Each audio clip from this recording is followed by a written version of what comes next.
श्री कृष्ण। कार्पण्यदोषोपहत स्वभावे पृच्छामि त्वां धर्मसम्मूढचेता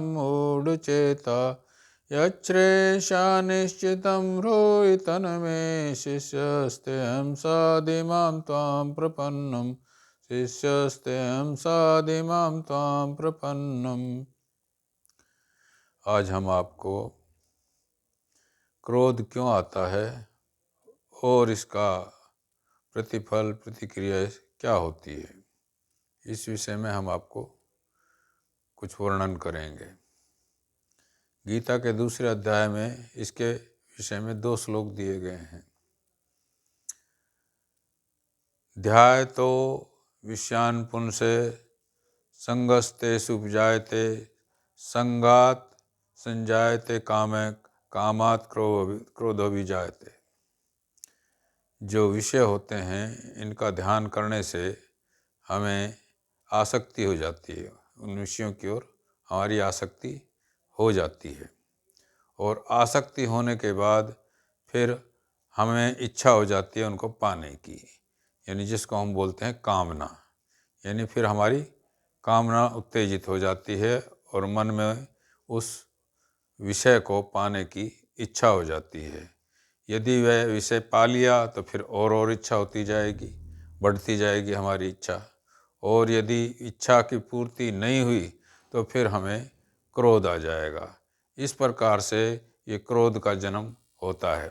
और क्रोध का जो है ना वो प्रतिक्रिया है, जो प्रतिफल है वो बहुत ही विनाशकारी है। ये अगले जो इससे आगे वाला जो श्लोक है उसके अंदर बताया गया है। क्रोधात भवति सम्मोहा सम्मोहात् स्मृति विभ्रमः स्मृति भ्रंशात् बुद्धिनाशो बुद्धिनाशात् प्रणश्यति।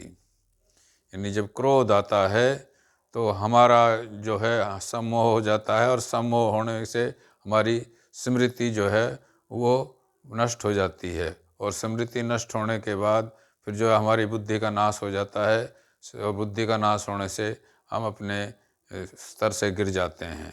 यानी हमारे अंदर वो स्तर जो है हमारा वो मानवता नहीं रहती है, उससे हम गिर जाते हैं।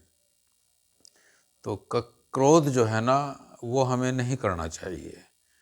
हमें कामना जितनी बढ़ाएंगे, आसक्ति, जैसे फर्ज करो हमने किसी को देख लिया और देखने के बाद यदि हमने उसके कोई भी मतलब जो है कोई विषय है कि यदि कोई लड़की देख ली किसी लड़के ने, ठीक है, उस लड़के ने उस लड़की को देख लिया तो उसके बाद क्या होता है कि उसके यदि वह सुंदर है और उसके मन भा गई, सुंदर हो या ना हो, यदि उसके मन के अंदर वह भा गई तो वह उसकी विषय बन गया। उस विषय की ओर वो आकर्षित हो जाएगा और उसे पाने की कोशिश करेगा और पाने की कोशिश करने के बाद फिर वह कुछ न कुछ हरकत करेगा और हरकत करते हुए उसकी मतलब और लालसा बढ़ती जाएगी। और उसके पश्चात यदि उसी लड़की की शादी कहीं और हो जाती है और शादी होने के बाद जब उसको पता लग जाता है कि इसकी शादी, क्योंकि उसने पहले कोशिश भी की कि भाई मैं किसी भी तरह इसको पालूं और पाने के बाद उसको आगे पीछे होकर के और उसको आकर्षित भी किया, बात भी की, लेकिन जो है बात करने के बाद वादे भी हो गए आपस में, लेकिन बाद में जब पेरेंट्स की, माता पिता की जब अनुमति ना मिली तो उसने जो है उनके माता पिता का जो है कथन आज्ञा मान करके और वो अपनी जो है शादी कहीं और हो गई। और शादी होने के बाद जब उस आकर्षित हुए पहले वाले लड़के को पता लगा तो उसका जो है ना वो कामना पूर्ति हुई नहीं। कामना पूर्ति नहीं हुई तो कई बार वो क्या करता है, क्रोध के अंदर उसकी बुद्धि भ्रष्ट हो जाती है और वो कुछ का कुछ कर बैठता है, यहाँ तक कि वो मर्डर तक का कर देता है। तो ऐसे आजकल हो रहा है। आजकल जो ज़्यादातर केस हैं, लड़कियों के प्रेम के जो केस हैं, आपस में लव करने के जो केस हैं, इसी तरह के केस आ रहे हैं। क्योंकि उसमें पेरेंट्स की जो है ना इच्छा जो है ना, पेरेंट्स की आज्ञा जो है वो मानी नहीं जाती है और यदि मान ली जाती है तो दूसरी तरफ से जहाँ वो फंस जाते हैं वो वहाँ फिर जो क्रोध के कारण बन जाता है। तो ये क्रोध जो है ना इस ढंग का है कि इसके अंदर हमें हमारी जो बुद्धि है ऐसी भ्रष्ट हो जाती है कि कुछ का कुछ करवा देती है। अब फर्ज करो हमने कोई मतलब अपना कार्य किया और कार्य करने के पश्चात हमने व्यापार ही किया, यानी व्यापार करने के बाद हमें यदि उसमें लाभ हो गया, हमारी इच्छा पूरी हो गई, तो हम जो है उसको और बढ़ाते जाएंगे, और बढ़ाते जाएंगे तो हमारा लोभ बढ़ेगा, और लोभ बढ़ने के बाद जो है क्या होगा कि और की और इच्छा करती ही जाएगी कि मैं और बढ़ाऊँ और बढ़ाऊँ और बढ़ाऊँ। और कई बार जो है नुकसान भी तो हो सकते हैं ना। जब नुकसान हो जाता है तो आदमी ये सोचता है कि मेरे को नुकसान हो गया, और इतना नुकसान हो गया कि मतलब जो है वो बियर भी नहीं कर पाता कई बार, तो वो क्या करेगा? उस नुकसान को जब बियर नहीं कर पाएगा तो उसको गुस्सा आएगा, और यहाँ तक हो जाता है कई बार वो जो है अपने जो है आत्महत्या भी कर लेता है। तो ये जो लक्षण हैं ये क्रोध के, ये इसी कारण है कि क्रोध जो है ना वो कामना इसकी जड़ है। इन पहले आसक्ति होती है किसी विषय में, और फिर कामना होती है, और कामना होने के बाद फिर जब वो कामना की पूर्ति हो जाए तो ठीक, पूर्ति ना हो तो फिर उसका जो है क्रोध आ जाता है, और क्रोध होने से उसकी जो है ना बुद्धि भ्रष्ट हो जाती है। जब बुद्धि भ्रष्ट होती है तो अब देख लो आप क्या होता है, बुद्धि भ्रष्ट होने के बाद तो आदमी कुछ का कुछ कर लेता है, क्यों? उसके अंदर मानवता थोड़ी रहती है। मनुष्य का जो बुद्धि है वो तो कुछ करने की सोचेगी, वो ये थोड़ी है कि मतलब जो है ना कुछ पाने की सोचेगी। मानवता उसके अंदर रहती ही नहीं। जब क्रोध आ जाता है तो अपने आप को इधर उधर जो है ना ऐसा खो जाता है उसके अंदर कि मतलब उसको कुछ सूझता ही नहीं है।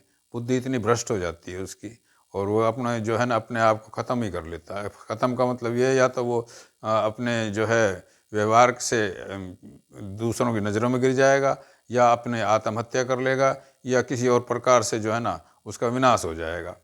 तो ये क्रोध जो है ना ऐसा है, इसको संयम करने बहुत ज़रूरी है।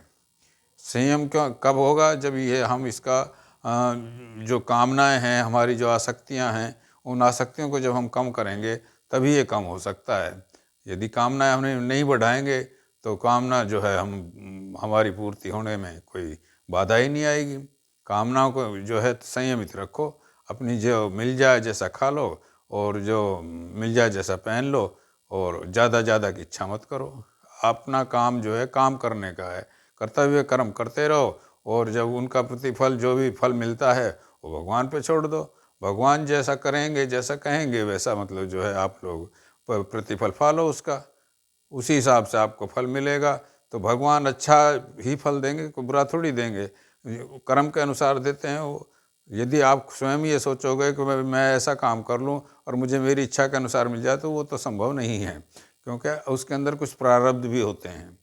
तो जरूरी नहीं कि उसी वक्त जो है आपको किसी कर्म का फल उसी वक्त मिल जाए। उसी वक्त मिलने का तो मतलब ही नहीं है। कभी कभी मिलता है, कभी कभी होता है। जैसे व्यापार वगैरह में आपने सोच लिया, प्लान बना ली, कोई प्रोजेक्ट बना लिया, तो होता है। लेकिन जो है ना ये भी जो है ना सामूहिक रूप से जो काम होते हैं उसमें ऐसा हो जाता है कि वो सफलता मिल जाती है। लेकिन व्यक्तिगत रूप से तो जो है ना उसके प्रारब्ध भी काम करते हैं ना। जब प्रारब्ध काम करेंगे तो प्रारब्ध तो उसके जो है कर्म को बीच में बाधा ही डालेंगे। कर्म का प्रतिफल जो है प्रारब्ध के अनुसार भी होता है, और जो है वो अभी अभी जो कर्म किए हैं उसके जो है उसके अनुसार भी हो जाता है। तो दोनों को मिला करके ही जो है ना उसका प्रतिफल बनता है। और ये डिपेंड करता है भगवान के निर्णय के ऊपर कि वो किस कर्म का किस समय कैसा फल देते हैं। ये भगवान के ऊपर ये निर्णय उन्हीं का है। वो अपना निर्णय भगवान जो जानते हैं वही जानते हैं, मनुष्य नहीं जान सकता। मनुष्य तो सिर्फ कर्तव्य कर्म करे, और कर्तव्य कर्म करने के बाद फल की इच्छा ना करे, फल प्रभु पे छोड़ दे, कर्मों को भी और फलों को भी भगवान के अर्पण कर दे। तभी आपका जो है ना क्रोध रुक सकता है। जय श्री कृष्ण, जय श्री राधे, जय भगवद गीता, जय गौ माता, जय गुरुदेव।